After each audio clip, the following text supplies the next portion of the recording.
PJ, I don't know about you, but I'm feeling 22, episode 22 of the Glass of Joe podcast. Joe Malfa alongside PJ Glasser.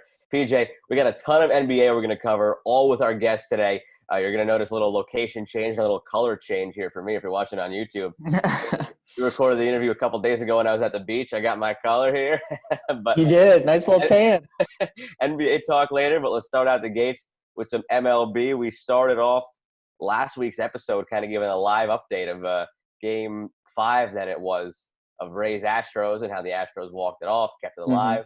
The Rays staved it off, blew 3 games in a row, still won it in 7. Now in the World Series, Dodgers on the flip side came back from down 3-1. We've got money versus money ball with the Dodgers and the Rays, and games 1 and 2 lived up to the hype. The Dodgers came out swinging in Game 1, dominated.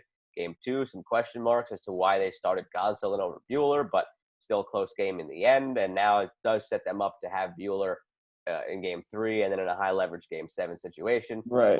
Parts, they do have an off day on Thursday, and then they could have another off day if needed after Game 5 with the World Series format. But overall, it's played out in the first 2 games kind of how we expected, and I still had Dodgers at 5. I feel a little less confident in that now after seeing them kind of make almost – I don't want to say the same mistake the Yankees made. But remember in that Rays series, there was all the talk of, why did the Yankees try to outsmart them and go with Garcia for 1 inning and then Happ? And now the Dodgers, it's like, well, you had Buehler there and you have Urias in Game 3, and Urias proved in Game 7 of the NLCS that he could pitch in a high-leverage Game 7 situation. I know you want to maybe have Buehler for a Game 7, but would you rather not have just gone up 2-0 maybe with Buehler on the mound and then have Buehler in Game 6 and Urias in Game 7? That, to me, is fine, too. Now with Urias going in Game 4, you're not going to be able to pitch Urias again unless it's out of the bullpen. So it was some question marks. I was wondering what you thought about that. Some question I marks. thought John Smoltz made a great point. It's not necessarily they made the wrong move starting Gonsolin or if they would have gone with May or whoever. It's how they went about it. When you tell these young pitchers that they're only going out there to throw an inning, maybe 2, it's tough for kids who throw 5-6 innings and, their stuff takes them a little bit to get acclimated into the game. And you're asking them to go 0 to 100 to get 3 or 4 outs. So I think that's the mistake that they made. Personally, I think the move was smart to save Buehler for Game 3 so that you can pitch him in a Game 7 if need be, because you really need him in that Game 7 if it comes down to it. But, yeah, I think the move that was questioned was probably why they didn't go with Urias in Game 2. I think that's the other side of it, too, where if you didn't want to go with Buehler, I get it. Morton has been tremendous. Morton has a ridiculous record in elimination games. Mm-hmm. So if the Rays are kind of wargaming this out to have him in Game 3 and him in Game 7 on the Dodgers side, I could see wanting to counter with Buehler in Game 3 and a possible Game 7 as well. But when you are the Dodgers with the offense you have and the fact that we've talked about, the only hole in their roster is the back end, even though Jansen has actually looked pretty solid. Yeah. You go on the attack. You see that Morton's in Game 3. You say, screw it, Buehler's in Game 2. Now we're up 2-0. Come back at us. That's how I would have gone at it. But I think you're right. At the very least, go with Urias. And like that, you still probably had it tipped in your advantage a little bit more in Game 2. But it's tough because now if things start to go south and you're worried about, you lose a game and now it's Game 6 and you're facing elimination, you might not even get to Buehler in Game 7 and you wasted possibly a start. So there was some questionable decisions as far as that goes. They still almost pulled it out anyway because the offense is phenomenal. How great is Seager playing right now? It's a joy to watch him out there.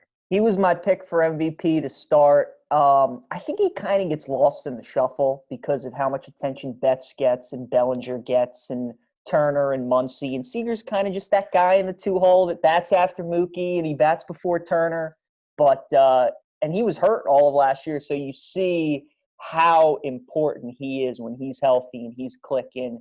His defense, too. I don't think people really appreciate how good of a defensive shortstop he is, but you're really seeing that in the playoffs. I love Seager. He's one of those guys who kind of just goes about his business. He You know, he doesn't talk much. He's not much for the dramatic. Doesn't have much flair to him. But man, is he good? Again, he was my pick to win MVP. Brandon Lau keeps hitting 2 home runs a game and they win. He won't be, but no, it's going to be tough not to give it to Kershaw, especially the fact he got the winning game. Kershaw was my pick because once I saw that he was starting game 1. He's the feel-good pick, definitely. He's the feel-good pick, and I also kind of looked at it and said, all right, if there's ever a time for him to really just kind of put all these storylines to bed, which are valid storylines, he has not been good in the postseason. If there's ever a time to do it, it's now. In the World Series against a Rays team that, while they can paper cut you to death, kind of like those Royals in 14 and 15, while they can do that, at the same time, the bats can go awfully quiet. They're very streaky. And if you get them on a good day with Kershaw, you could have a couple of good starts against him where you're throwing up a 1 on the board and you're throwing up 9 or 10 Ks and you help your team in the World Series. And it's one of those where if it's close, if Seager's batting like 325 with 2 or 3 homers and like 8 RBI, whatever, and Kershaw's got 2 wins and he's got a sub 1.5 ERA in those 2 games, and maybe even if it goes to his 7th game and he comes out of the bullpen for 2 innings or whatever, almost kind of like Bumgarner or whatever the case may end up being, even if it's close between Seager and Kershaw, you get the sense it's going to go to Kershaw. But that is, of course, if the Dodgers go on to win. I still think they've got it in hand, but I feel like every time anybody all year long has counted out the Rays, even after blowing the lead against the Astros, everyone's like, oh, no doubt, Game 7, Astros, after the Rays squandered it, it's in their mind, it's done.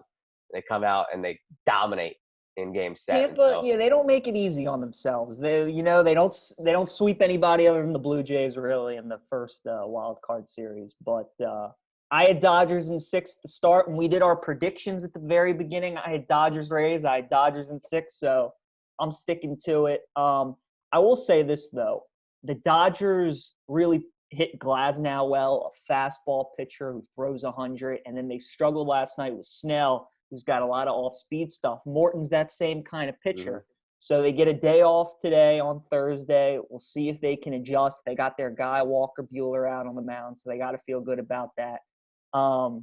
But look, Tampa, I mean, the Nationals gave you the formula for Tampa Bay on how to win. You got 3 great frontline starters. You got your 2 aces in Strasburg and Scherzer. You got it in Snell and Glasnow. And then you got that Morton, Patrick Corbin type who's a curveball pitcher, who's a number 3 on your team, but would be a number 1 a lot of other places. So they'll start Morton in Game 3, and then I wouldn't be surprised if after that, if maybe they use him in that Corbin kind of middle innings role type deal, unless they decide to start him in Game 6 or possibly 7. You mentioned how good he is in elimination games, so they definitely probably could do that. But the way Kevin Cash can work a bullpen. It's incredible. But that's what I think could be their weakness as the series goes on, though, because in the first 2 games, the Dodgers have touched up the bullpen. They haven't really been intimidated by it. They've scored off the bullpen in a way that teams prior to this series haven't against the Rays. And you almost wonder if it's starting to catch up to them where all year long, Cash would not let his starters face the order a 3rd time around. 2 times through, yanked. They've got a lot of arms in the bullpen, stable of guys like they always say. But at what point is it too much where, all right, they threw collectively more innings than just about any other bullpen throughout the season because of his 2 times through the order getting hooked rule. Now in the playoffs, same thing. And they went 5 against the Yankees, and they went 7 against the Astros. So they played the max amount of games after the wild card round, where they played 2 games instead of 3, of course. But they played the maximum 12 games. They heavily used the bullpen all season. They heavily used the bullpen in the postseason. 2 games into the World Series, the Dodgers have touched up that bullpen. You wonder if that'll catch up to the Rays as the series goes on. And then their one biggest strength, which is being able to go to 6 or 7 guys with different arm angles, throwing different nasty stuff out of the bullpen, becomes their weakness because they've finally caught up to it, the Dodgers, in a way that past teams haven't. And maybe the bullpen guys are just gassed. Last night, Fairbanks came out there and Fairbanks didn't look as dominant as he has been, and Cash asked him to get through 2 innings. So you just wonder if that's going to ultimately catch up to the Rays. That's why I still have Dodgers in 5, because I think the Dodgers come out in Game 3 behind Buehler and get the W. And then Game 4, that's where things could kind of fall off a cliff, I think, for the Rays, because they've dipped in the bullpen a lot in Games 1 and 2. They probably, just as history would indicate throughout the season, will dip into it heavily again in Game 3, because no matter how good Morton is looking out there, he will probably get pulled at the start of the 3rd time through the order. Right. And there's a decent chance they opt for a bullpen day in Game 4. So if you're flat out opting for a bullpen day in Game 4, that bullpen's going to be fried for Games 5, 6, and 7. So that's where I think they're just going to run out of steam. That's why Game 3 is so massive. Because if you can win, beat Walker Buehler in the process, and then have a bullpen day, and at the very least it's 2-2 with a best of 3, and you got Glasnow, Snell, and Morton for 5, 6, 7, then we got Game 3 is massive for that reason, because it is 100%. If you told Cash before the season started that you could be entering Game 4 up 2-1 with a bullpen day, where worst case scenario, like you said, it's best of 3 with those 3 pitchers, he would have rushed to sign on that dotted line and not even thought twice about it. So it's going to be a fun next week of the World Series. We got to cherish baseball again while it lasts, as we've said with hockey and with the NBA. And very shortly, football is the only show in town, which, again, there's no complaints about that. And we're only a couple of months away, hopefully, from the NBA and NHL starting back up in January. So we take a little preview at that with our first repeat guest on the show, Chris Miller, our best friend, one of our best friends. I can't say that because we've had other NBC Sports Washington guests on. We've got so many best friends from there. Everybody loves us, we hope. But Chris Miller's back, first ever repeat guest. We went through just about anything you could think of with the NBA. A fun time. Here's the interview. Pleased to be joined for the 2nd time on the Glass of Joe podcast by our good friend, Wizards Insider, Chris Miller. C-Mill, always good seeing you. How's everything going? Man, slow motion and slow walking, guys. I'm just like everybody else, man. Just waiting for this damn pandemic to be over with so we can all reconnect. Hope everybody's doing well. Our first repeat guest, too, man. Our first repeat. That's great. Awesome. First repeat. Absolutely. I must have did okay at the first one. Had a lot of fun with you. We told you we'd have you back when the bubble ended. C-Mill, just wanted to get your thoughts. You know, a lot has happened in basketball since we last saw you. We previewed the NBA bubble. Now it's over. How impressed were you with the NBA and what they were able to pull off?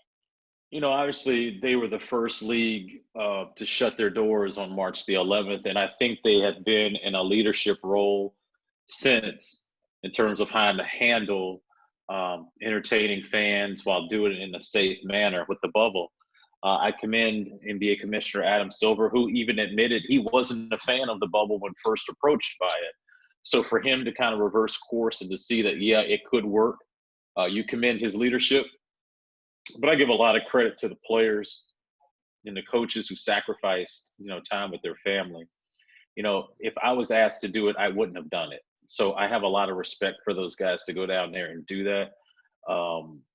They're better than me, man. I just couldn't be away from my family like that, knowing what's going on in the world with this pandemic. So clearly there was a lot of sacrifice, and the level of basketball was at a real high level. And I was surprised by that because, you know, there's no fans. How do you find your energy source, right? And I think what these players found was their teammates and coaches would be their energy source.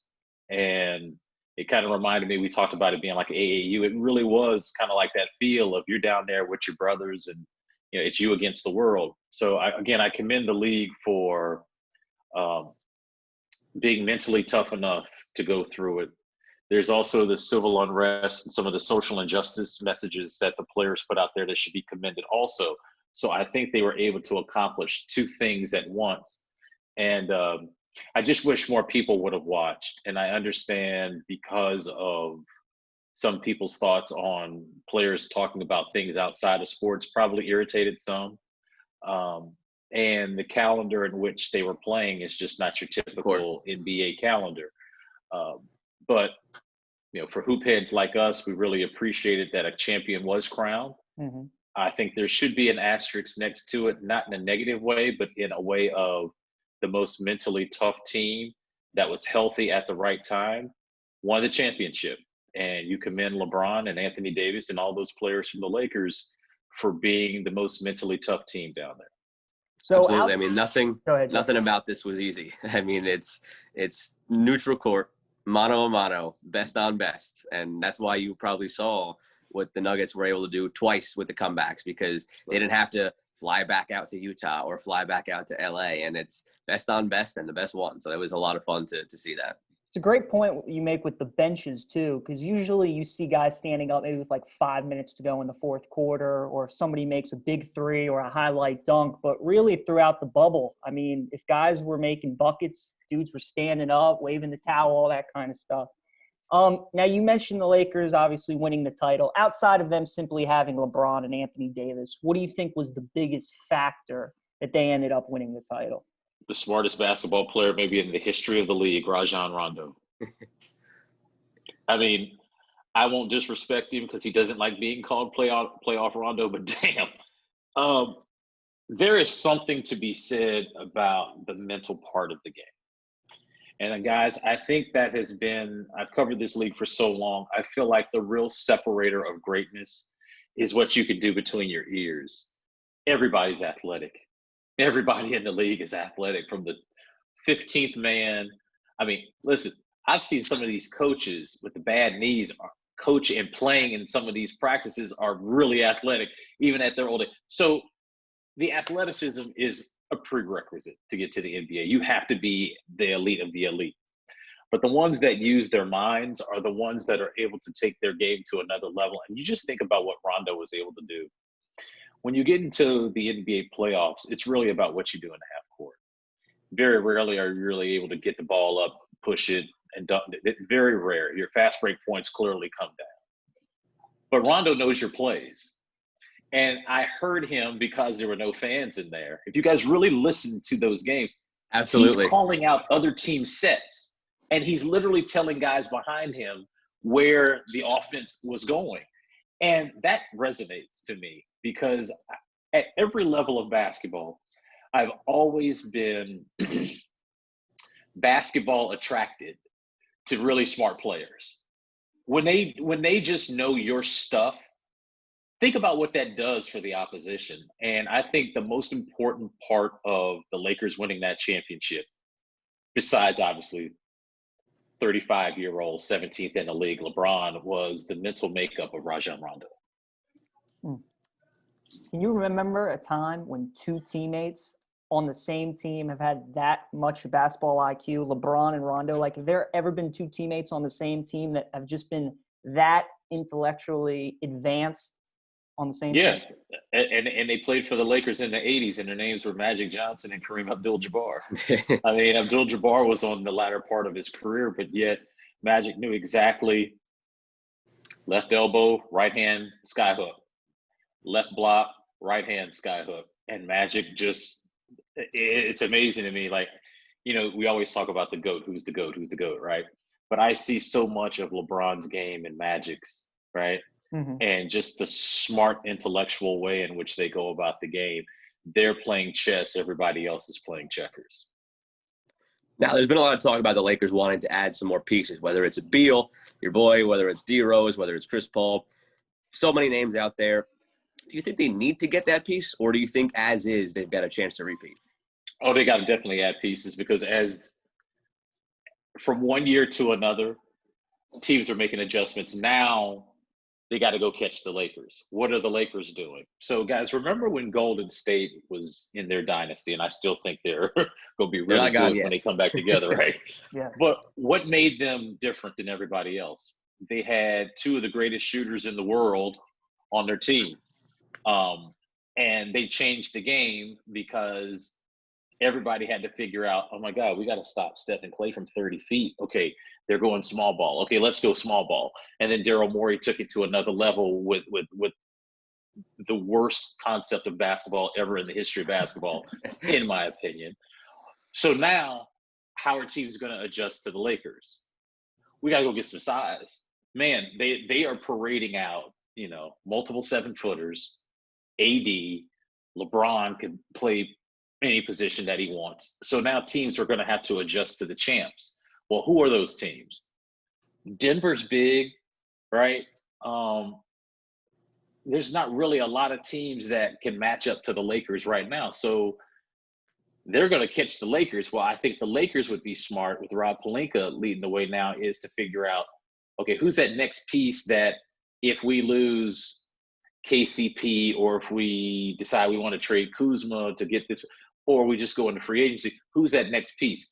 Bradley Beal to me is off the books because they have absolutely nothing that I want from a Wizards standpoint. So Brad's off the books. Mm-hmm. But, if there was a way for them to get Fred VanVleet, it's not a name I thought about, but that's a lot of money, right? He's bet on himself the last 2 years, but to me, if you insert Fred VanVleet in that Lakers lineup, they're gonna win it again because I think he's one of the best on-ball defenders in the league. And what do you need in the playoffs? Oh, and by the way, I think he could be a really good point guard also. Yeah, that's true. Now, talking about the Lakers, got to talk about the other LA team and the Clippers, possibly their biggest threat again. A lot of things that have to shake out there, but were you more disappointed in the Clippers' inability to close out the series against the Nuggets, or more impressed with Denver's ability to come back? The Clippers was my team to win it. I was really disappointed in their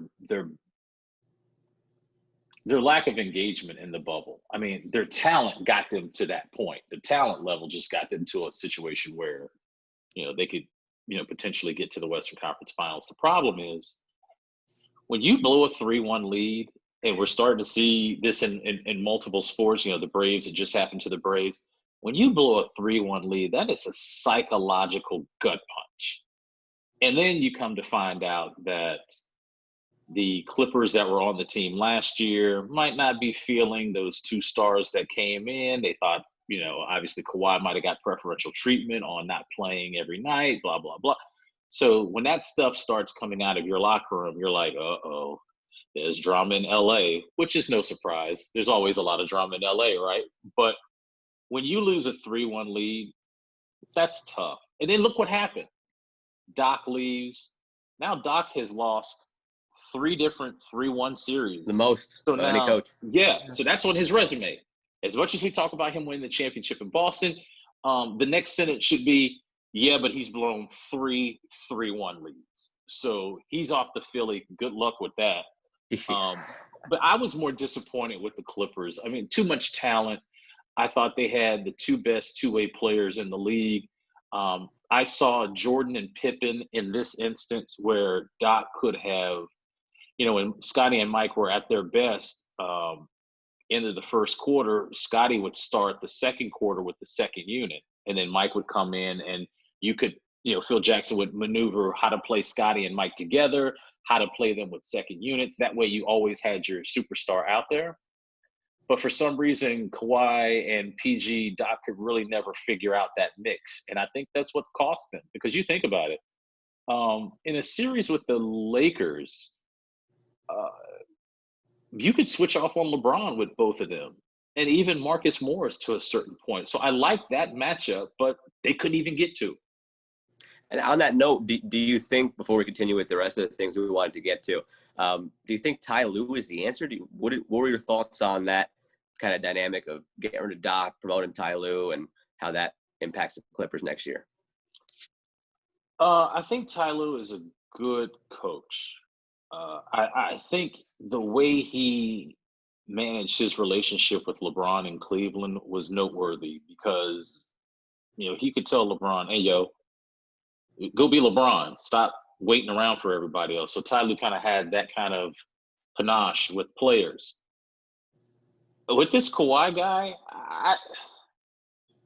I don't know if Ty Lue has that relationship. And I don't know how you can get to Paul George. Paul George, to me, man, I don't know if I've ever told you guys this. He's my favorite player in the league. He's been my favorite player in the league for a long time because I see, like, Scottie Pippen in him, where he can guard anybody you want out on the floor, and he can score, and he can do it all. But sometimes he just kind of forgets he's Paul George. So I'm curious to see how Ty Lue manages two different personalities.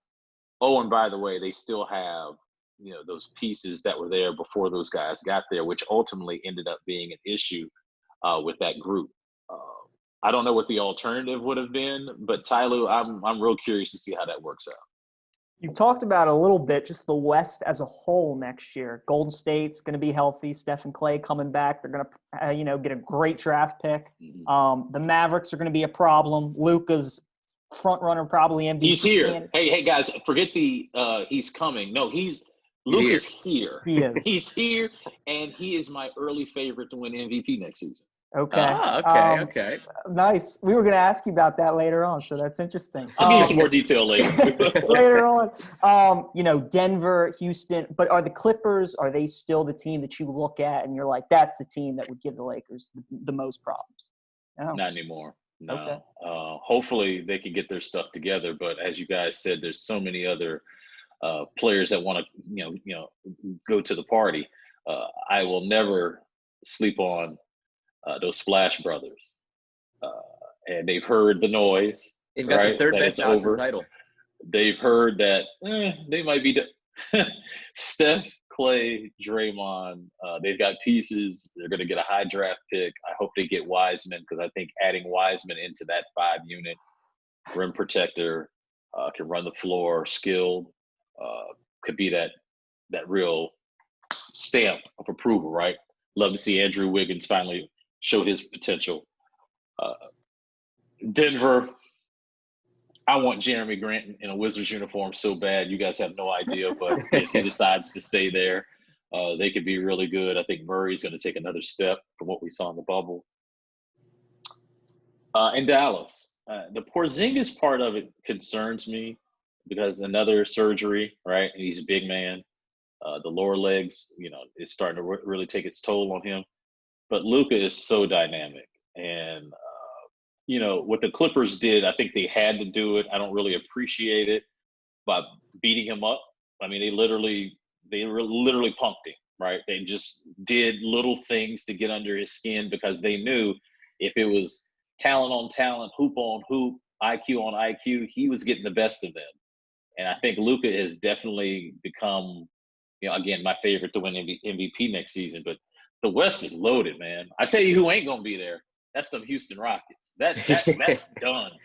I tell you, that style of basketball almost makes my stomach hurt when I watch it, when you completely disregard the mid-range. And it's just like, you're just like saying no to real estate on the court that could give you some really good usage rate. And you're just like, no, we're not doing it. Look at what Jimmy did with it.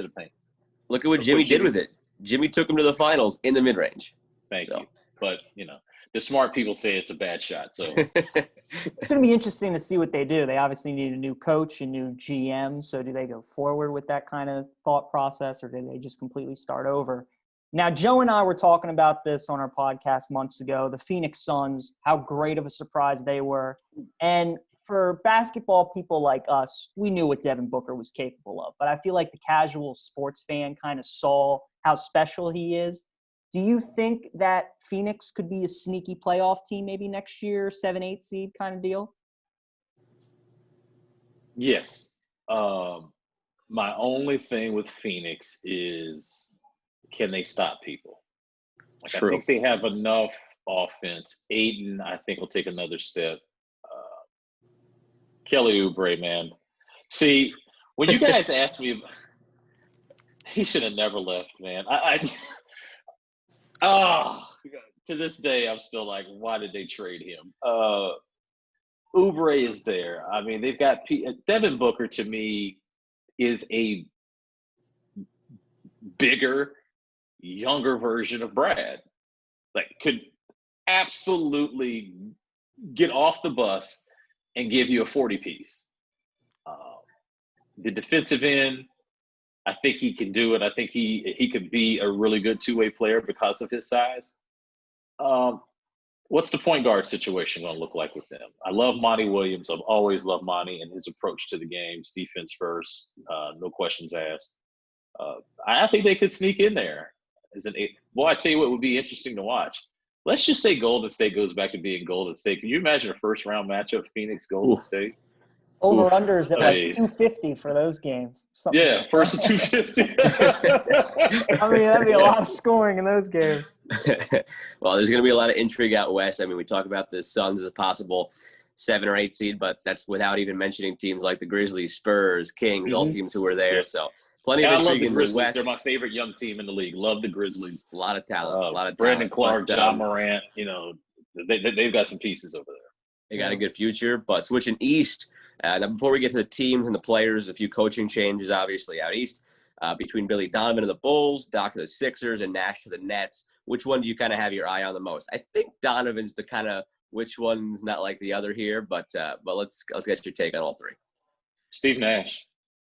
Brooklyn, to me, is the biggest storyline of mystery going into next season. Kyrie and KD have not played with each other before, but they're like really close friends.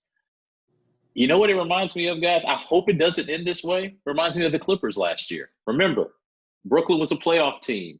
They were a grit and grind team, and now you've added 2 superstars in Kyrie and KD, and now you're asking a first-time coach at any level to manage 2 superstars versus the rest of the team, which was grit and grind. So how do you make that work? This is a Clippers East Exhibit A moment I'm giving you guys right now. Keep your eye on that. How do the 2 superstars now integrate themselves into that locker room? It's not the other way around. It's not Karis LeVert, Joe Harris, Jared Allen, Spencer Dinwiddie. You shouldn't have to ask them to fit with the 2 stars. If you're 2 stars, you kind of massage your way into that locker room to have success. The Brooklyn Nets, to me, could be Clippers East if the 2 stars don't figure it out. They need to figure it out. It's a good comp. Philly, to me, I don't see Doc getting this Ben and Embiid thing together. To me, they're done. It's you got to pick one or the other. These 2 will not take Philly to that next level. You got Al Horford on an awful contract, and then he's coming off the bench. Tobias Harris hasn't lived up to the standard. He's got a contract that's crazy. But they do have interesting young pieces. This Matisse Thybulle kid, love to have him on my team, right? So Philly, to me, I don't see that working out. The Bulls, young team. Billy Donovan's going to get a long rope to figure it out, develop some young players. I think Chicago's sneaky down the road could be a team to keep your eye on, especially if they get off of my man Otto's contract. But I'm curious what Zach LaVine, Zach LaVine to me is a guy that can get you 30, but is he the best player on a winning team? That's the interesting thing about LaVine. Love his game, but I don't know if he's the guy that's the guy. Now, mentioning those 2 teams, the Sixers, the Nets, you talked about all those pieces besides KD and Kyrie. Now, you said that you don't want anybody from the Lakers on your team in a Beal trade. Now, the Nets have the pieces. That's one of the teams that's been talked about. Do you see something possibly brewing there? The only way I see it brewing is if Brad goes to management and say, get me out of here. Of course. Ball's in his court.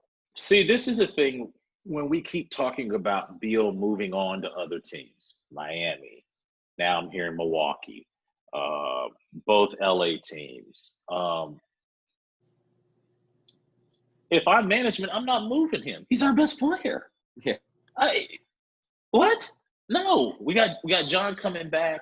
We're going to ride this out one more year. I want to see them 2 together. If it doesn't work, then you probably need to move on from somebody.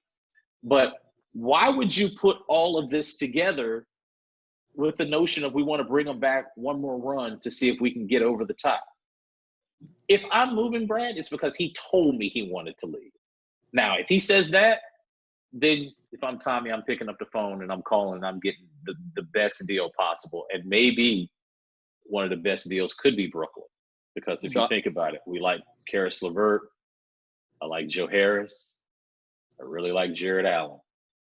That's where we're starting. I mean, I'm opening up the refrigerator, taking all the good stuff out of the refrigerator. If I'm the Wizards and I'm trying to move Brad, I got to get us, because look what you're getting. You're getting a scorer in LeVert. You're getting a 3-point shooter in Joe Harris, and you're getting a rim protector in Jared Allen. See, if I'm moving my best player, I'm gonna have to fill a lot of the holes that my current team has on the roster. You get 3 other starters like that. But on the flip side of that, I touched on the Sixers. You already kind of intimated that Ben not working out really with Embiid and Doc coming into that. Do one of those guys get moved? I know Embiid to the Warriors for their 2-pick plus other assets has come up. Instead of getting Wiseman, you just go pluck Embiid. Are one of those 2 guys going to be out? I know it's going to be a busy offseason. I'm really curious to see how many things we hear about, this trade was agreed to over ping pong at the Coronado Springs Hotel during the bubble. Around the golf, right? Around the golf. You know what? I always have this debate with my Philly buddy. So I want to answer your question by asking you guys a question. Who do you build around in Philly? Like, if you had to pick between the 2 of them, who do you build around? I'd pick Embiid because I think he's got that killer mindset if he puts his mind to it, but it's not a clear answer. I'm not building around a guy who can't shoot a jump shot. I'll tell you that, though. Right. But Joe, that's interesting because my counter to that is, yes, he doesn't shoot, but damn, he's an elite defender, led the league in steals. He's big. He can guard anybody out there. If you put him on the low block, good luck, but he has to have the ball in his hand. To me, Ben Simmons is the most confusing player in the league because I see it. I see it. 6'10", runs like a deer, great court vision, defends at a really good level. But do I want to build my team around him? That's the question. It's so confusing with him. But you know what Embiid is. That's why I think he's the more – you know what you're going to get out of him. It's just a matter of his health sometimes. That's all. I've been told that we haven't even seen the best version of Embiid's low post game and his footwork. Apparently he has – I'm not going to say Akeem Olajuwon because that's totally disrespected Akeem. But he has that type of footwork in his game that he hasn't even thought about putting out there on the floor. I've heard he is unbelievably gifted offensively, but yet he wants to shoot threes. And man, listen, as big as you are, big fella, get your behind on that low block and go eat. But it's weird. That's why I'm saying, I don't know which one of those 2, because you're going to have to pick one. You just can't keep riding with them 2 like that. I look for maybe it is Embiid in the playoffs too. I just think Embiid will be so much more effective because in the half court, the game slows down. He can get his shot, and then when the game, isn't in the fast break as much, I just don't think he would be as effective when the refs aren't giving you as many calls when you're going to the rim. But it's an interesting discussion. As somebody who Ben kind of mirrors, physically maybe a little bit, is Giannis. And his Bucks, they haven't made it to the finals yet. And I see you shaking your head. So, what's their biggest flaw? Why is this team so good in the regular season and they just get to the playoffs and it's not even the same team? Miami really exposed them to the point now where – if I'm the opposition, I'm just running back the film of that series to watch the amount of bodies that was waiting for Giannis to drive downhill at the top of the key.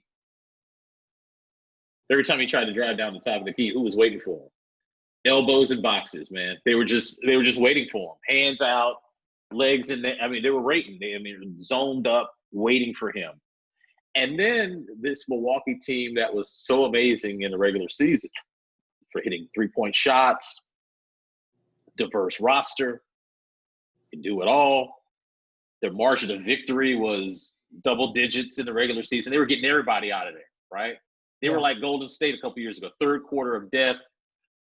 Giannis doesn't play any minutes, but yet he puts up all these crazy numbers. Then the playoffs happened, then they got exposed. And here's the thing.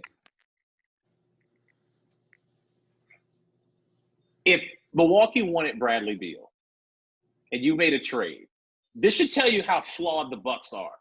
I want you guys to tell me who you want off that roster. Giannis is off the board. You can't get Giannis. But I want you to tell me who on that team you guys would be like, oh, I got to have him. I mean, Middleton for starters. Brogdon was where they messed up. That was the guy.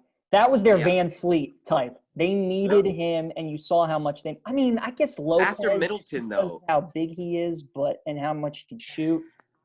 But you're right. I mean, after Giannis, I'm not, racing to the phone to call the Bucks and really get any of their players. That's what I'm saying. Like, as good as they were, which is so odd to me that they were the number one team in the NBA in the regular season. Again, their point differential was double digit. They were blowing everybody out. But yet, if you got on the phone and you called them and you knew that Giannis was off the table, the question is, who do you want? After Middleton, there's really – I mean, I don't want really Bledsoe. After Middleton, that's really it. And then you're getting into just a lot of question marks after that. Yep. And that's a good way to phrase it. I mean, that really answers the question. I'm glad you phrased it like that and put it in that context. After Giannis, now what? That's a good way to put it. I haven't thought about it like that. They're really it's more a lot of role players that they hope fill a specific role, but when you have to, cream rise to the top situation like that. If you're moving your two-time All-Star who should be four-time and should be All-NBA, but we'll save that for another day. If you're moving that guy, you better be getting a haul. I'll tell you what, you're picking the Nets package over anything. Go ahead, Joe. You're picking the Nets package over anything the Bucks can give you in that situation. No question. So are you buying the Giannis talk to Miami then? I mean, if the Bucks can get in a trade, if they can get some of those pieces, if they can somehow get Tyler Hero or, somebody like that. It would be a homecoming for Tyler. How crazy would that? He'd be going back to his hometown. That's true. But that might be the only way the Bucks could win is if they had like hometown talent coming home, mom and dad, auntie and uncle and all them can come see me play. Tyler Hero to the Bucks would be like the equivalent, maybe the equivalent of LeBron going to Cleveland. Like, can you imagine Tyler Hero in a Bucks uniform? Yeah, that'd be. But I would tell you guys this: a no discussion with Milwaukee would be Bam Adebayo. Off limits. Nope. I think personally the Heat should just wait. I mean, I don't know. I mean, maybe there's a fear some other team tries to swoop in and trade for Giannis, but he's probably not going to re-sign. At least it doesn't seem like it at this point. So why give up? Isn't it funny? Like, everybody's saying all the right things, right? Giannis is like, I love my teammates. No and Bucks are like, we're going to re-sign him. Like, it's all this great, like, oh, everything is cool, copacetic. Nah, dude, y'all's butt kicked in the bubble. No one believes it. No one believes it. Come on. And you can't tell me that after that series was over with, that plane ride back to Milwaukee wasn't real uncomfortable. Uh-huh. And, like, dudes are side-eyeing each other like, hey, you ain't nice at all. And the dude's looking back at the other one being like, well, shoot, you was the league MVP, bro. You not that nice either. So when you get beat like that, trust me, I've been on plane rides coming back home where dudes are like, side-eyed each other. Come on. And especially if you're the best team in the regular season. They just got to wait, in my opinion, Miami. Wait a year, just sign him for money, and put him with all those pieces in Hero and Bam and all those guys. So now, you've been here with us. First repeat guest, so you know what's coming next. Swift 7, Rapid Fire, and Trivia question. You know it. You know what's coming. I know the deal. Let's go through this. Let's run through it so we can get you that trivia question so you can redeem yourself from last time. Oh, my God. That was so bad. Andrea Bargnani's been having nightmares ever since. I've been shaking ever since. Oh, man. Bargnani! All right, number 1, does Luka win MVP next year? You already touched on this. Heck yeah. Maybe unanimous. Ooh, I like that. I'm all in. I am so bullish on Luka, it's ridiculous. All right.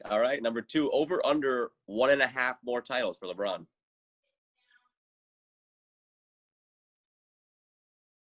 Over. Over. All right. Favorite player in the 2020 draft? Onyeka Okongwu. Okay. Is Eric Spoelstra the best coach in the NBA?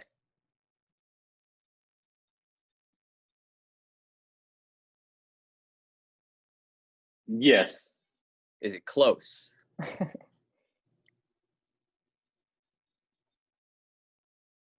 Yes. All right. Point guard you would rather have moving forward: Jamal Murray, John Morant, Donovan Mitchell.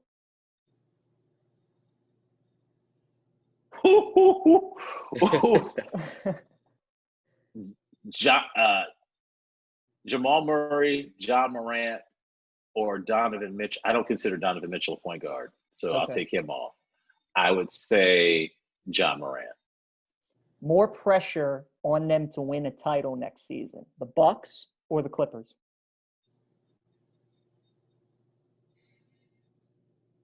Clippers, because Steve Ballmer might move the team to Alaska if they don't get it done. I know they've got an arena coming up, but he might be like, man, forget that. I'm moving you jokers to Alaska. Get it done. I say the Clippers. What was the because better... I think Milwaukee might move Giannis. Yeah. I think they're going to realize you have an option. You can either move him for something or let him leave for nothing. Right. What was the better play from the bubble? What was the play that you just got out of your chair and you were like, damn? Oh, Bam Adebayo's game-saving block on Jason Tatum. So let me tell you. I'm gonna tell y'all a quick story about that. So Bam Adebayo is my favorite young player in the league. Love him. I had him for most improved this year. I've loved him since he was a high school kid playing with Dennis Smith in AAU down in North Carolina. Love Bam Adebayo. So anytime he does something, I'm always egging everybody. Like when he won the skills competition at the All-Star break. I don't know if you guys remember this. There was an All-Star game this year. It seems like 2 years ago, doesn't it, that the All-Star game was in Chicago, right? So Bam won the skills competition. So that night I'm in the United Center and he's doing, and you're not supposed to cheer in the press box. But I'm like, go get it, Bam. That's what I'm talking about, right? So I'm all in on Bam. Man, when Tatum, I think he drove by Jimmy Butler or was it Crowder? I can't remember who it was. So he blew past him and I was like, oh my God, he is going to dunk all over whoever is coming weak side. Man, when I looked and saw who was coming weak side, and then all of a sudden he just went up with Tatum and the wrist bent back and he blocked it. I said, oh, that's the play of the bubble. That was like the most perfect Bam Adebayo play to make at that time. And it was against a real dog in Jason Tatum. It's not like he did that against some scrub who had bounce. He did that against one of the best young players in the league in a closeout game scenario. It's so funny you said the Bam block because I was going to ask you to choose between that or Luka's game winner. But right away you went to that. So I'm like, that's the answer. There you go. I'm with you. That was one of the – because really, especially this day and age, you don't see blocks like that anymore, especially with the game on the line like that. So I'm with you. Think about that. I'm going to meet you at the summit. And it's Tatum versus Adebayo. I mean, when you talk about like some young players in the league that you're excited to see, it's those two.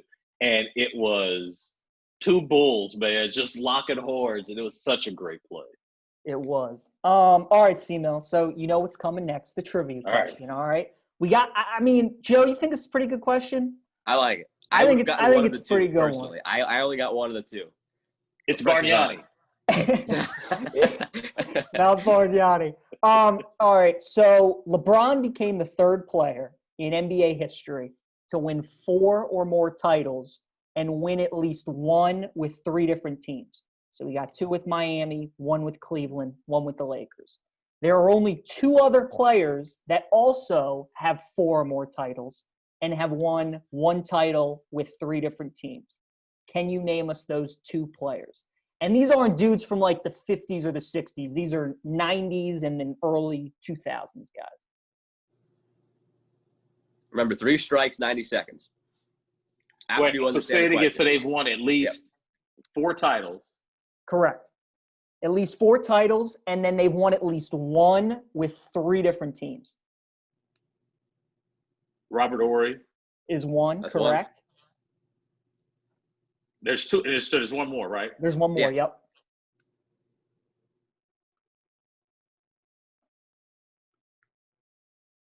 It's a role player. It is.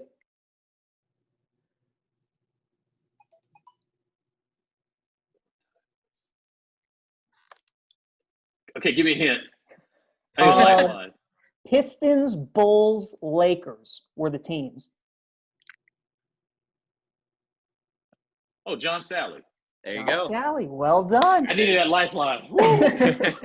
You got very nice. It's interesting. The question is interesting. 4 titles, 3 different teams. So when you think of it like that, it had to be a role player. It had to, because no star would move around like that. Except for right? LeBron. That's a great point. Except for LeBron. Except for LeBron. So Big Shot Bob got 7. He got 2 with Houston, 3 with the Lakers, 2 with the Spurs, and then Sally was 2 with the Bad Boy Pistons, 1 with the Bulls in '96, and then 1 with the Lakers.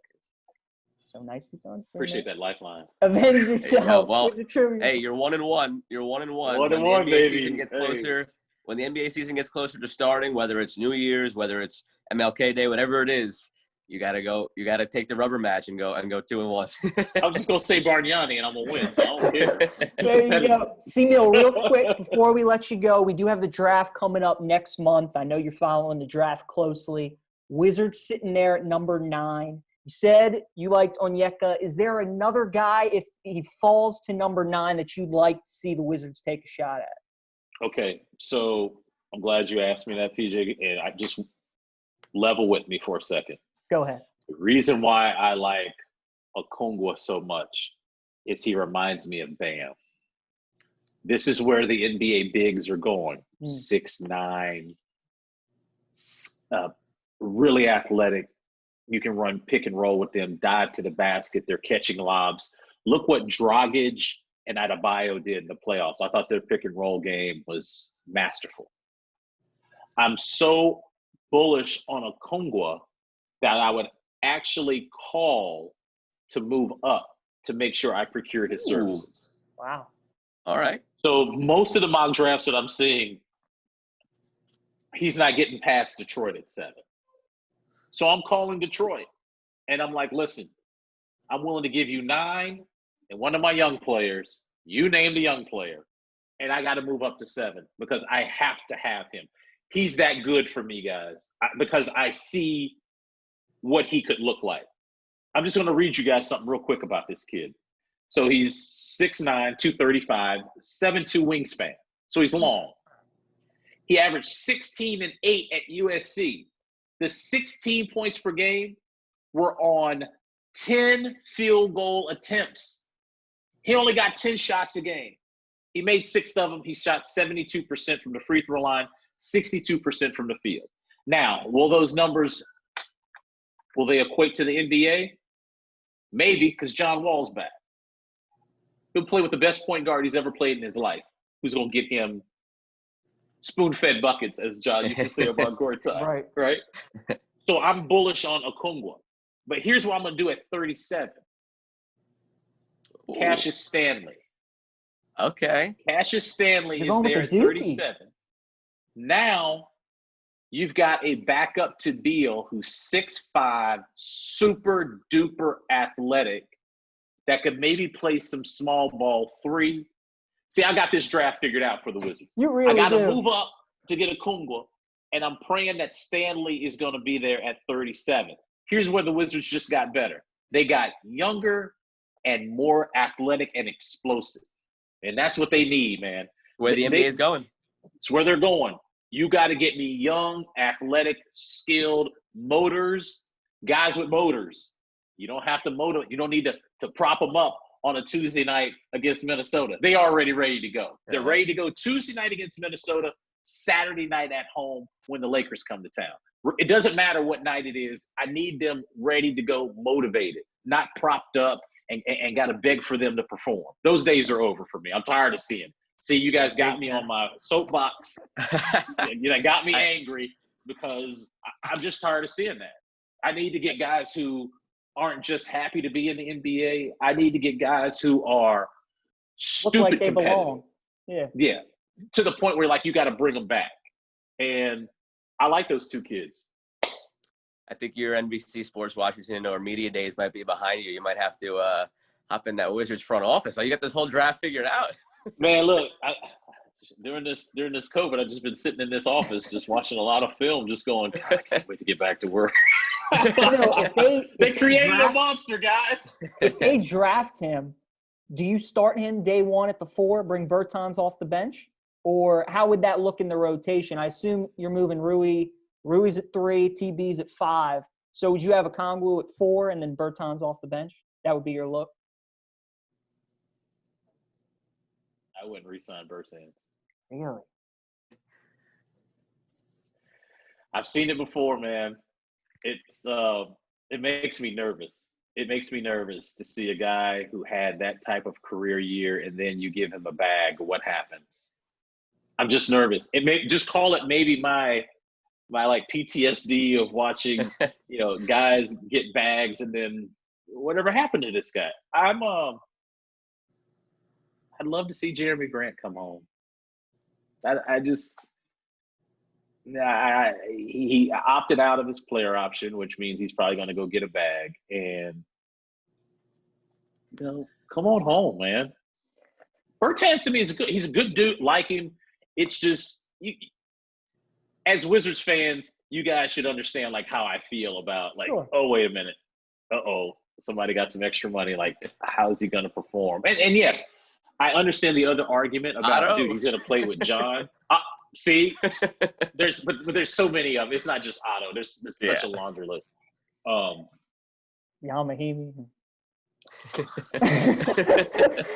I'm out. See? Yeah. This podcast isn't long enough to go through all the names. No. Right. But I don't understand that Davis is their number one priority. They get it done. If you're paying him that much money, guys, he's got to start and close games. I'm sorry. Sure. He's got to be in the starting lineup, and he's got to close the show with under 5 to go. Your guy, John Wall, I know you've been watching him a lot. Are we liking what we're seeing? Are we getting Wall back? So I just wrote this yesterday because I got some news last weekend. Mr. Wall is in Los Angeles right now playing pickup games with Kevin Durant and Kyrie Irving and members of the Brooklyn Nets. Okay. Playing 5-on-5. So here's what I've heard. The explosiveness is back. And all of a sudden, there's a 3-point shot to boot. A consistent 3-point shot enough that Kevin Durant even mentioned it after one of their pickup games. I was told, he said, hey, John's 3-point shot's gotten better. Now, when Kevin Durant says that, I'm all in. But I have to see it with my own 2 eyes. But from what I've been told by multiple people, the explosiveness is back, and there's a 3-point shot to boot. If that's the case, the best version of John Wall might be this return. He's always told me 16-17 was his best season, right? Best season. Look up his numbers. He was amazing. But this is the first time in 10 years, guys, that he has played injury-free. He's been hurt his entire career with something. Bone spurs, knee, shoulder, finger, wrist. It's always been something. He said to me during the bubble that he played pickup one time during the bubble season when down in Miami, and it felt like he didn't even play. I'm like, what do you mean by that? He's like, I felt like I didn't play. There was no aches and nagging, nothing. So at 30, we're all thinking he's coming off the most devastating injury you could have in sports, and I agree, Achilles is the worst. But to hear the explosion, a 3-point shot to boot, and now what does that mean? That doesn't mean he has to drive to the basket and get those crazy lay-ins anymore. Protect your body at 30. The weight is down. So I'm cautiously optimistic. I want to see it for myself. But what I did see was before the quarantine happened, I saw him play 5-on-5 with this current group of Wizards players. And besides Brad, the rest of them were like this. They couldn't believe how fast he was. And I was like, you better get yourself acclimated, because when he has the ball in his hands, you better run to the corner or you're going to get cussed out. Very nice. Well, C-Mill, look, we got a gift from the Zoom gods today. Usually we get a 40-minute cap, but they gave us unlimited time. I guess they knew that you had to just give us your spiel about the Wizards draft. We love every minute of it. It was awesome. Well, it was great seeing you again. Again, our first repeat guest. Always great talking hoops with you. And, looking forward to the draft. And the bubble was so entertaining. It was great seeing you again. Great talking to you. Stay safe, be well, and we'll do it again sometime down the road. PJ and Joe, thank you so much for having me on, man. Talking hoop with you guys is so much fun. It's just like we chopping it up in the bar with no drinks. That's exactly right. Of course. So right. I salute you. Awesome. Take it easy, Simo. All good. All right, brothers. Y'all take care. Once again, that was Chris Miller, Wizards Insider from NBC Sports Washington. Joe, as you mentioned, our first repeat guest. And how about Zoom giving us a nice little gift? We usually only have 40 minutes with our guest, but got the alert that Zoom was in the giving mood. They let us have unlimited minutes, so he took full advantage to pick C-Mill's brain. I tell you what, that was really nice because as we went on, there was just his mind is just a treasure trove of knowledge when it comes to the NBA, and I never wanted that to end because he just kept giving us more and more and more. And then we got into all the Wizard stuff and his draft towards the end. Exactly, yeah. And I mean, for him to come out and say, he made a good point. What else has he been doing? He's been studying the draft. I mean, there's so much. We're gonna have him on again and again and again. That's gonna be probably the biggest friend of the pod, and right. have him on. He was the first repeat. He'll be the first time to come on 3 times, first guest to come on 4 times, and then just so on and so on. But what really stuck out to me though was kind of what he had to say. All right, obviously there's storylines in the East, we know that, but the way he kind of handicaps the West was interesting to me, and his love for Luka, I buy it too. I think Luka's the MVP, but for him to drop that little nugget in there and say unanimous for Luka and talking about the Mavericks as a legit team in the West, that really stuck out to me. I mean, it did, but then again, you look at it and you're like, who are the MVP candidates out West? I mean, you know what Harden's going to give you. LeBron. I think Harden's passed. I mean, I think at this point there's fatigue with Harden where people are a little bit tired of, all right, we know you're putting up 40, but it's kind of a hollow 40 because you kind of just do everything. You know what you're getting. Yeah. AD and LeBron, I mean, you got to feel like, especially LeBron, will kind of be on minutes restrictions with the shortened off season and wanting to save him for the playoffs, and then their numbers will cancel each other out. Jamal Murray and Jokic, same kind of thing. Their numbers will kind of cancel each other out, and you just wonder if they'll kind of put up the same numbers that they did in the postseason. So you look at Luka, and his game is just built for regular season and over a long period of time, and everything the Mavs do go through him. So you got to think – I don't know if he'll be unanimous, but he definitely – if he's not the betting favorite, he should be towards the top of the list. Yeah, unanimous is what struck a chord with me because, yes, he's going to be one of the favorites. Yes, I think he'll win it. But unanimous, that's a whole other level. That means you expect him to come out and pretty much average a triple-double on a team that's going to be at least a 4 seed if you want that unanimous next to the name. So I'm really even dropping some heat. Yeah. To track that throughout the season. But the question is, would it surprise you? And the answer is no after what we saw, especially in the bubble from Luka. So really looking forward to that. Looking forward to maybe touching base with Chris again as far as when the draft rolls around for the Wizards and his prized possessions that he tossed out there as far as the draft for the Wizards. And I mean, it's going to be wild. I have no idea what to expect out of draft season, even the top of the draft with Edwards and Wiseman and Ball. Like, nobody knows how that's going to kind of go. There's so much uncertainty around everything in 2020. And then on top of that, it's one of the most uncertain tops of an NBA draft since, I guess, the Anthony Bennett draft, which was a horrible draft. But I was trying to think about it the other day off the top of my head. Like, I don't remember there being this much uncertainty at the top of an NBA draft really since then. So a lot to look for, but a lot to look for this weekend as well in college football because the Big Ten is back. Now, like we said a while back when college football started, we don't necessarily think they should be playing. Maybe I won't speak for you. I don't necessarily think they should be playing. They made what seemed to be the wise decision at the beginning to not play. They saw the landscape of all these teams having cases, canceling games, all this, and then they decided after that to play. It makes no sense to me. But they're playing, and it's a sport that is huge, so we're going to talk about it as long as they are playing, whether we agree or not that they are playing. So let's get that out of the way. But now that they are playing, PJ, we've got some more college football playoff candidates finally back in the mix. We do.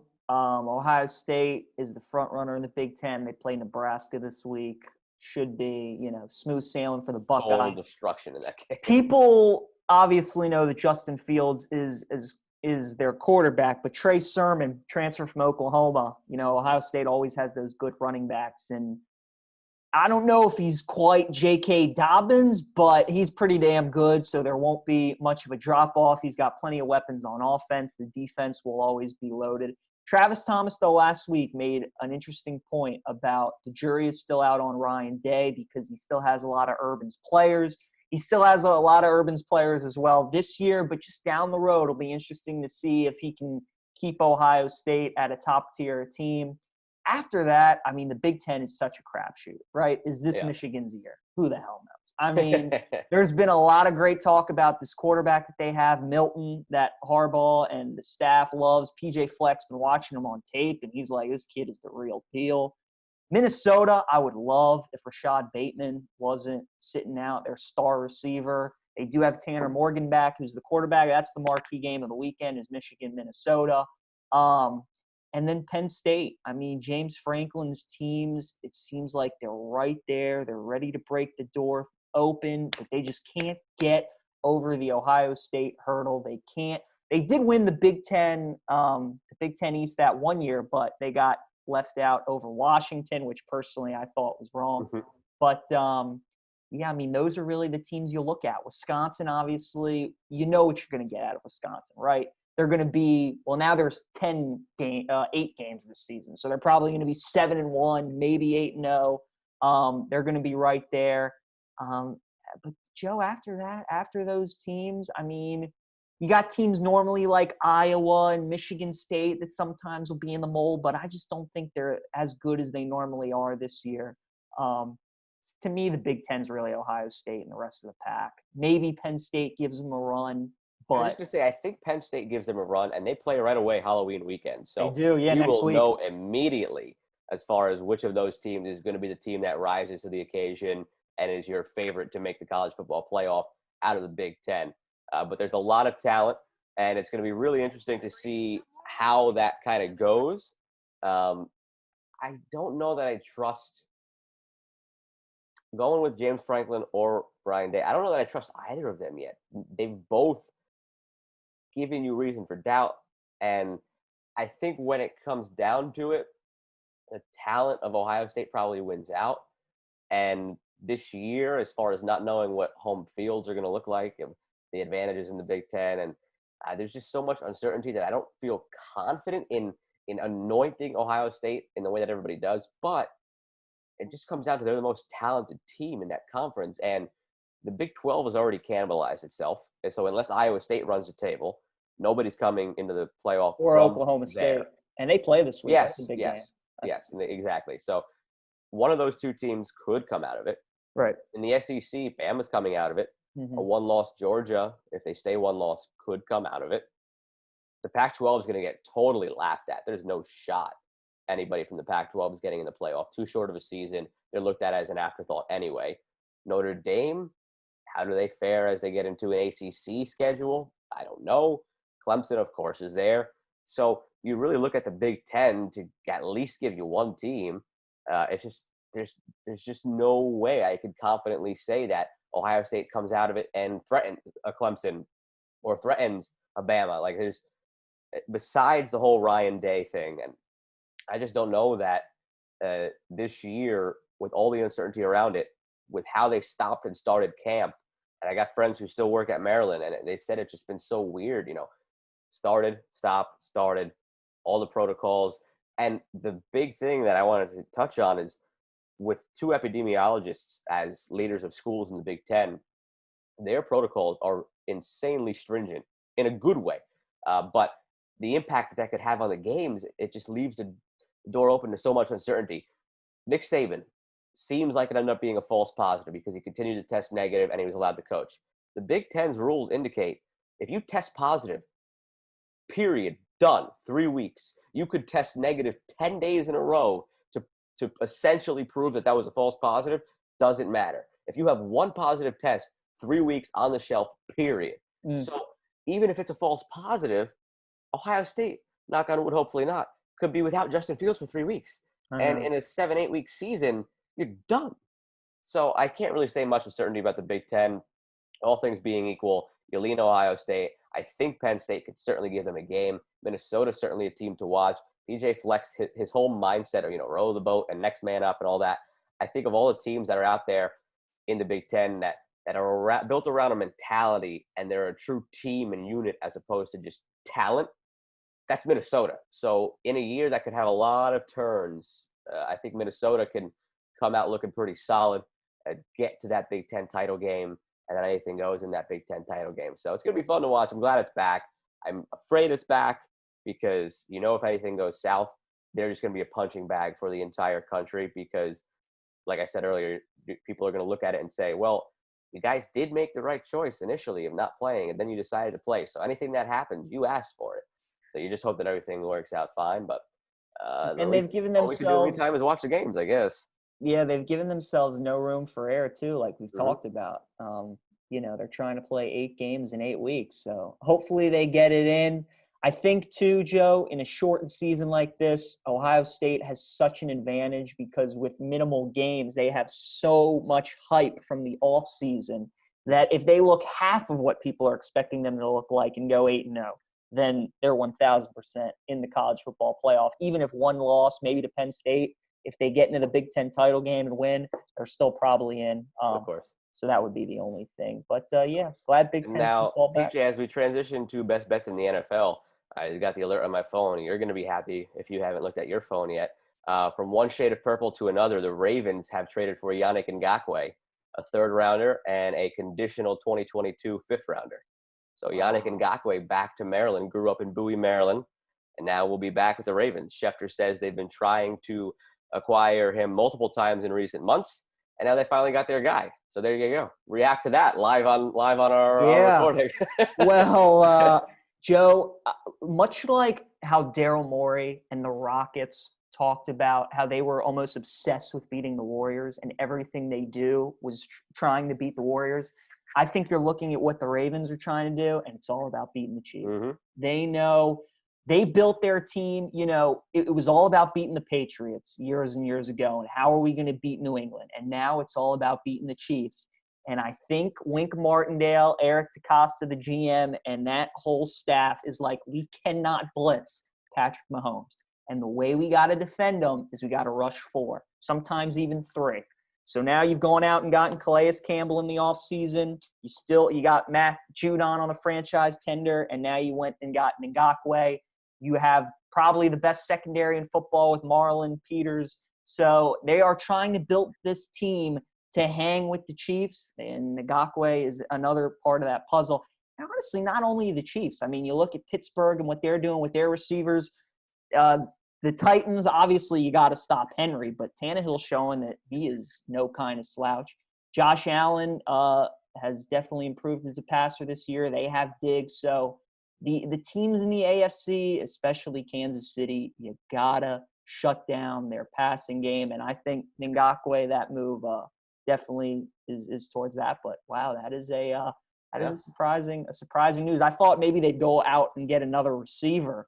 They still might, but Ngakoue is that's a big move. Yeah, so by the time you guys listen to this, it'll be in the past. But so live on air 2 minutes there ago, you go. PJ's live reaction to it. But that'll be very interesting as things shake out because it's not. Do you even agree that this is? This is a move agree. solely to beat to. Of course. But Kansas City. At the end of the day, it's one of those moves that, like you said, helps them against every team. And I don't think it's a foregone conclusion that they are winning the North. The Steelers are ridiculously good as well. Their defense is the best in football. Offensively, Ben looks like Ben, and they continue to show their knack for drafting receivers after the first round. because they've got Juju out there. Now Chase Claypool is looking like Megatron 2.0, even though Seahawks players will say that DK Metcalf is Megatron 2.0. So we're going to have a battle on that one. But everybody in that Steelers receiver room can light you up on a given day. James Conner looks like he regained his form from not last year, but the year before last year. He struggled. They're putting 8 guys in the box because Duck Hodges and Mason Rudolph were not beating you over the top. And on top of that all, their offensive line is the best in football. So now, besides trying to beat the Chiefs, that helps them, the Ravens, in trying to get past the best offensive line in football next week when they finally meet the Steelers. So it's a move that helps them in any facet. Pass rush, it's one of those things that doesn't matter who you're playing, it's going to help you out. So Definitely. It's a big move for the Ravens. And PJ, I guess that doesn't really factor into our best bets this week because you're not going to get to see Ngakoue this week. Well, the Ravens are on a bye. That's what I'm saying. You're not going to get. That's what I'm saying. You're not going to get to see him this week. They're on a bye. You've tried to go Ravens pretty much every week during our best bet segment, but this week you got to stray away from it. A couple. I really just went with I bet against them with the Browns, and we did that one time. And then I bet them against the Washington football team last week. I could not believe they didn't cover. They were up 16 with 5 minutes to go. The safety, Deshaun Elliott, dropped an interception. Then on 4th and 10, Wentz throws the one up for Fulgham. He catches it. They get a stop. They come down, score again, miss the 2. They lose by 2. That was a tough one. But, no, I'm not betting them this week, and I'm not betting them next week against Pittsburgh. I don't care what the spread is. But a big couple games for the Steelers, Joe. You think that they are, for real, one of the best teams in football. I'm not quite sold yet. I think they're really good. But, I mean, they haven't beaten anyone yet for me where they're like, wow, like that's a good team. Yes, they crushed the Browns last week. Mayfield was beat up. They always have the Browns number. Tennessee this week will be a good test. You go on the road. Can you stop Derrick Henry? Can you shut down Tannehill? And can you carve up that Titans defense that everybody's been carving up? So this will be a good test for the Steelers. And that's certainly the game of the week. And I guess I'll start off with picks this week. We're neck and neck now. Last week we both went 2-3. We both had a couple of close ones. Yes. I mean, my Dolphins -9.5 wasn't even close. Dallas getting shellacked on Monday night. That was a surprise. That one was quite a surprise. I like Dallas in that game a lot. I was right there with you. That was surprising. A lot of people did. Your biggest surprise, I guess, would probably have to have been the Ravens not covering that 7.5 the way that game was going. But and Auburn. I thought that they would bounce back and play better. And now they got Ole Miss in the lane train this week, Joe. If they're not careful, they might drop. Boy, the SEC West has really turned out to be bad this year, hasn't it? LSU. I mean, is the third best team Arkansas? You can make a case after A&M that it might be. Mississippi State is not what we thought they would be after that LSU win. LSU and Auburn are not what they thought we would be. And Ole Miss, they score a lot, but they have no deep. So I think Arkansas is the third best team. I'm believing it. Well, with that, let's start the picks. I'll start off. I actually like that Steelers-Titans game. Okay. I think that the Steelers are not getting enough credit. I think the Titans have shown a lot of cracks in the foundation, especially against the Texans, a game that they should have lost, if not for a genius move by Vrabel, taking that intentional 12-men penalty, selling it with some great acting on the sideline, pretending to be mad at that player. And that play saved them 40 seconds. They scored with only a few seconds left, so that saved them the game. But they nearly just lost at home against the Texans. The defense can be had. The Steelers' offense, they can get into a shootout with you. They can play game control and milk the clock with Connor behind that offensive line and mixing in Benny Snell. It's a pick 'em right now. I will go ahead and gladly take the Steelers on a pick 'em. It's by no means a confidence pick, but as my 5th pick of the week, I could certainly see the Steelers kind of announcing themselves and setting up a massive clash next week against the Ravens. Yeah, my number 5, I'm going back to college football. I love the sandwich spot games. Last week, one of my winners was Kentucky over Tennessee because I told you Tennessee was coming off the Georgia game. They got Bama this week, and Kentucky was their middle game, and they got blitzed. I don't know if Missouri can beat Kentucky outright, but they're getting 5.5. Kentucky again. Last week, huge emotional programming type big win for them at Tennessee. They're home against Georgia next week, which could be a massive game in the SEC East. And all you got to do is get by little old Missouri, who's coming off a bye week. They themselves came off a monster win against LSU. I know But they had the LSU's bye not week great. to cool down from it, which is nice. Exactly. They get time to cool down from it. And I think because this is a sandwich spot game, I love how Missouri's offense looked against LSU, even though LSU's defense is horrible. Their offense did look very good. I give them the +5.5 against Kentucky. All right, so I am going to go to college as well for my next pick. I'm probably not going to do this as the season goes along because Maryland might win a game, might win 2 games. But on the road against a mediocre Northwestern team, getting 11 points, that's a lot. And Maryland has one of the longest week 1 win streaks in the nation. It's been 10 years in a row they won on week 1. Not that that really carries They're over always year good to year. start the year. Always good to start the year. And having the wild card now of the opposition has to prepare for 2 quarterbacks in Taulia Tagovailoa and Lance Lejeune. You don't know which you're going to see. They're 2 totally different quarterbacks. In week 1, you can run a package where you have both of them. Now, already in week 2, that would be obsolete then because it's on film. They know what to expect. But week 1, you could come out with a lot of surprising things like that. They've got Raheem Jarrett, top wide receiver prospect, who surprisingly flipped from LSU to Maryland. They've got a good stable, I know, of freshman running backs who could surprise some people behind Jake Funk. And they have a lot of young talent that kind of flew under the radar. Mike Loxley, for all his faults sometimes as a coach, when he maybe in a big game he faded away at Bama, or at Maryland he struggled record-wise last year. He's a damn good recruiter, and that talent is starting to stack up at Maryland. So I don't know what the record's going to be at the end of the year. I'd probably say maybe they win 2 games.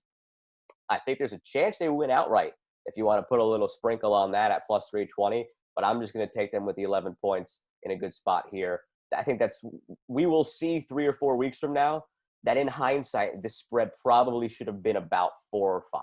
Even if Northwestern covers, time will tell that Maryland probably shouldn't have been getting 11 points at Northwestern. So I'll take the free 11 points. I like that pick. And Northwestern's not a team either that's built to blow you out. Not at all. Peyton Ramsey's their quarterback now from Indiana, who has torched Maryland the last couple of years in the Indiana-Maryland matchup. But same thing, a new quarterback in a new situation. I think there's certainly 11 points is too much in this one. Joe, my number 4 pick of the week, I like New England -2.5 at home against San Francisco. San Francisco, we were both all over it last week. We knew they were going to play great against the Rams. That was a must-win for them. The Patriots are coming off an absolute stinker at home against the Broncos last week. They look like a team that hadn't practiced all week, which was probably true. But this is just mostly on Belichick not losing 2 games in a row. Well, 3 games in a row, I guess, if you go back after the bye week. And then San Francisco is going to be without Raheem Mostert. And you watch that Rams game. When Mostert was on the field, how that offense looked, and when he was not, looked like 2 completely different teams. San Francisco, they're built through their running game. They need to get that running game going against New England. And without Mostert, I just think they're going to have a problem doing it. You got to travel all the way to the East Coast, play early game against New England when they're going to be pissed off, ready to go after last week's tough loss against the Broncos. So I like New England -2.5. All right, I like that pick. Now I'm going to go to the NFL every week against the Jets. All right, every week. This week, I do want to stay away from the line that is now nearing 14 because Darnold's probably going to be back. Denzel Mims probably going to be back. Mekhi Becton probably going to be back. Bills coming off of those 2 huge games against the Chiefs and Titans, big matchups in the AFC. Next week, looking ahead to New England. So it's a spot for the Bills to stumble a little bit. When I say stumble a little bit, I mean dominate the Jets, but possibly get backdoor covered. Now, what is the lock in this game is Bills -7 in the first half. Bills -7 first half. The Jets have been awful in first halves this year. They've maybe scored some more points in the second half, depending on the opponent. Like, they came back in the second half sort of against the Bills after just being blown out of the water in the first half.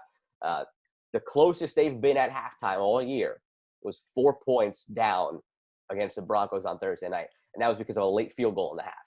So that's the closest they've been. It's only a touchdown. Bills probably come out strong, ease their foot off the pedal in the second half where the Jets could cover at the back door with some guys back healthy on offense. But Bills -7 in the first half. I have no issues taking that one.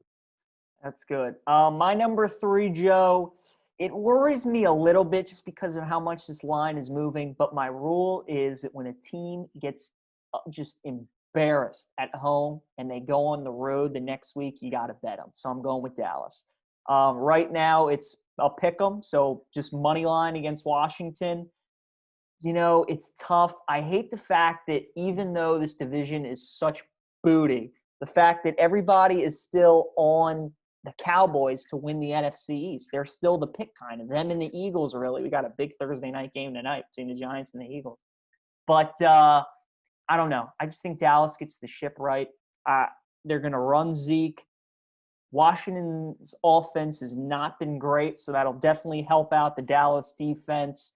And I don't know. It just worries me because I feel like in a pick'em like this, a lot of people will be on the Cowboys. But again, getting embarrassed at home last week, you go on the road, so you're much more focused. A divisional game that you have to have. So I think the Cowboys will be ready, and I think they win by a field goal. All right, PJ, I'm not afraid to pick big numbers. Yeah. Sometimes the numbers make sense. Are you going Clemson? Just go with it. Not Clemson. That one's too big. That one's too big, and they've shown that they will take out Trevor Lawrence. Right.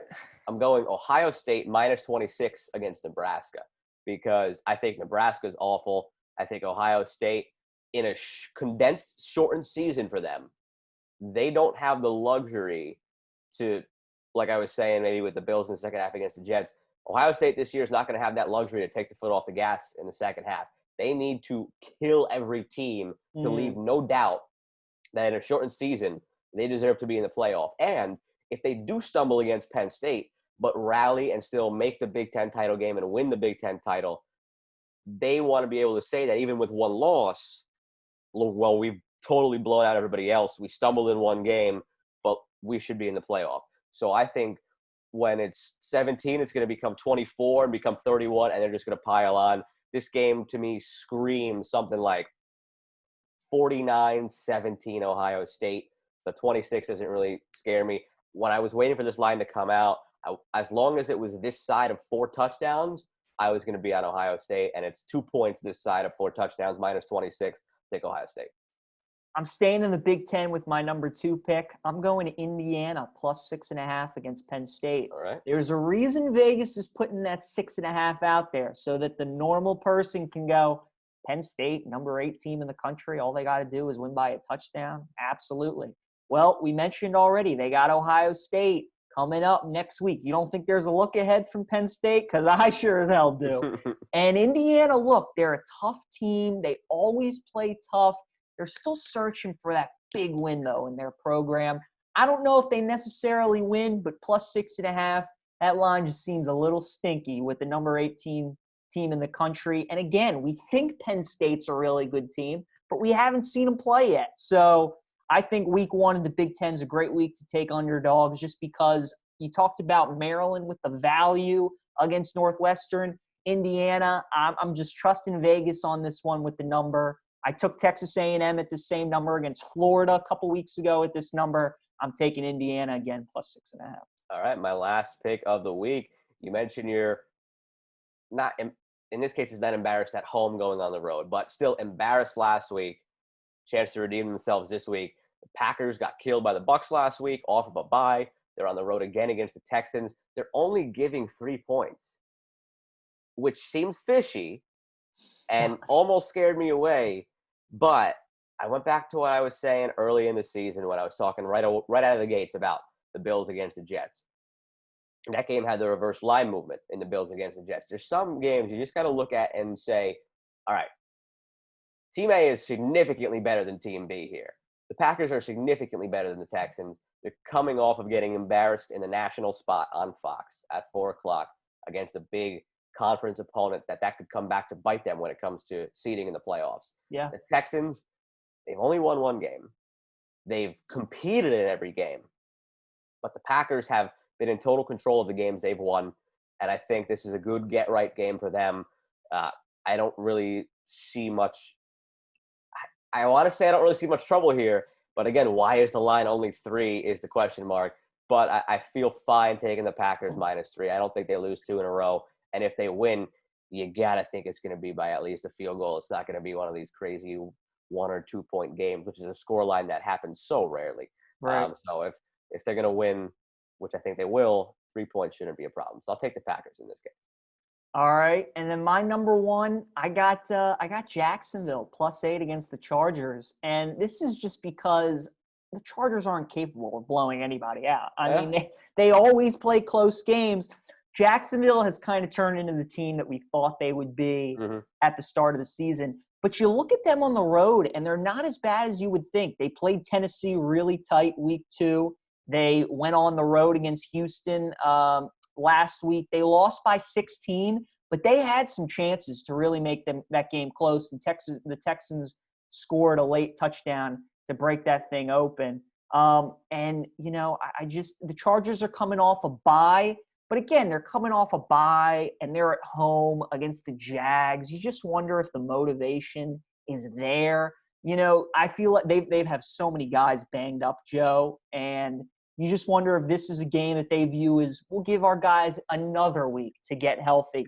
Also, another thing as well, you look at the survivor pool, and everybody who hasn't used Buffalo, who has used Buffalo already, I'm looking at this game. It's the game that a lot of people are going to use, and this could be an outright upset here. I'm taking Jacksonville on the money line as well. I think they have a great chance to win the thing outright, but I definitely love them +8 against the Chargers. All right, interesting week. We'll see how we do. We're both neck and neck. I'm only up 1 pick. Now, where we are once again tied, and you've blown your lead, PJ, is trivia. We are tied again. I will allow you to ask the question first this week. All right. So my question for you, it actually came during the Monday Night Football broadcast. They pulled this graphic up, and I'm like, that's a nice question. All right. All right. So you have 7 possible answers that you can give me. Only need 5 from you. Okay. So since 1996, there have been 8 teams without conference championship appearances. The Cowboys are one of them. That's why I came up on Monday night, Cowboys-Cardinals game. So 8 teams that have not made a conference championship appearance have been the AFC title game or the NFC since 1996. So of the 7 remaining, if you can give me 5, I will give it to you. Okay, I'm ready. Go ahead. Bills and Dolphins. Bills and Dolphins are 2. That is correct. Okay. Now, conference championship, Washington. That is 3. Okay. So that takes care of both Eastern divisions because I know everybody else has. Now, in the South, everybody since 96 in the NFC South has been in a Super Bowl, so that would disqualify them. In the AFC South, Titans, Colts, Jags have been there. The Texans have not. The Texans, that is correct. All right, one more. In the North, the Browns have not been there. The Browns, that is correct. All right, nice and easy. There we go. If you can get the other 2, that'd be all right. Let's see. I don't think the Bengals have made it. Bengals, that is correct. 6. Okay. That takes care of that division. And in the NFC North, I don't think the Lions have made a conference championship game. Who was the team you said, sorry? The Lions. The Lions, that is correct. 7 for 7. There we go. 7 for 7. Well done. Got it in a minute, too. That was nice, easy, and quick.